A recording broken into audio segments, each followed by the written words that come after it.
Hello, church. It's such a privilege to be with you again today. We're going through 2 Kings chapter 15 and 16 today, and you're going to notice some recurring themes that we continue to look at here as we read the history of the kings, and we're going to look a little bit about that at the recurring theme here today. So I want to just point out real quick in chapter 15 verse 1, it mentions Azariah, son of Amaziah, and I want us just to be aware that Azariah is the same king as Uzziah. They are both referenced by two different names, if you will, but it's the same king. And it's important for us to see that, like in books of Amos or Isaiah, they would talk about Uzziah. Just for clarity, that's the same king. And so hopefully that brings some clarification. What I want us to see here as we look through these kings of Israel and Judah, and we're going through some pretty rapid fire kings here. Some of them don't reign very long. Notice how their lives are summed up by these little summary statements, what we'll call. I wonder sometimes when I think about that for my own life, if you think about walking through a graveyard and you look at tombstones, what do you often see? You'll often see a little catchphrase or a little short verse or a part of a verse that summarizes that person's priority or what they were known for. And I've sometimes wondered, what are we going to be known for when people look at our tombstones? It's interesting for me to just ponder that for a little bit. It helps me sometimes refocus on what I want to be known for rather than what I will be known for. So just maybe give that a little bit of thought. As we look over these kings in specifically Israel, but also in Judah, we can see that there's a lot of rebellion going on here, and that disturbs me actually as I read this account.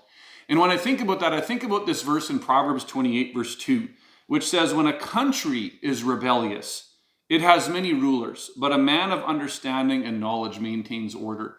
Friends, I sometimes think to myself, the problem with countries that are rebellious is it's not just the leader's fault. It's very often the leaders who bear the brunt, or they're at the kind of the forefront. But the reality is very often rebellious leaders come to power when a nation is rebellious. And it's not hard for us to think about times in recent history where churches, families were divided because of issues that were not centered on Christ. And what I want to focus on is the Christian mandate, the Jesus follower mandate that we have in Scripture.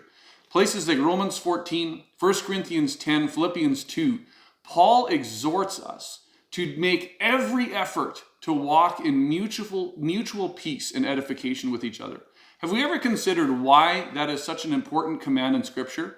Paul commands us to walk in unity because the natural way to live is not unity. If the natural way to live was unity, Paul wouldn't have had to talk about it. But he does, because we are in fact very often very quick to gravitate to people who think only like us. And in Low German, we would say, and weit die, to all the other ones. That means basically go away. Everyone else who doesn't think like me can just go away. Friends, can I ask you to ask the Lord this question this morning? Have I been pursuing unity with people I disagree with the way Jesus would want me to? Ask that question because, friends, it's critical. If we are going to achieve unity in the church, we need to be willing to set aside those things that we might call preferences, and sometimes even doctrinal things that we believe. We need to be careful that we are aiming for unity under Jesus and allowing him to guide us in that way. Spend some time considering that this morning. And then I want to flip to chapter 16 in 2 Kings, and I want to look at this king Ahaz here. And what I want us to see about Ahaz is consider that the previous 4 kings of Judah, it says the same thing. If we're thinking about our little tombstone line here, it says the same thing about the previous 4 kings. They were kings that followed God and did what was right in his eyes, but the high places remained where people offered sacrifices to false gods. Friends, the culmination of generational, half-hearted devotion to the Lord is eventually going to culminate in an Ahaz. If we are going to go for long periods of time where we do not address a divided heart, eventually it will culminate in an Ahaz, who then completely goes off the walls, and he actually starts bringing very, very evil and wicked practices into the temple of God and displaces the authentic with the false. And that's where divided hearts end. And I want us to close considering the words of Paul, where he says in Philippians chapter 3, starting kind of at verse 8, but he starts talking about what he has all forsaken for the knowledge of Jesus Christ.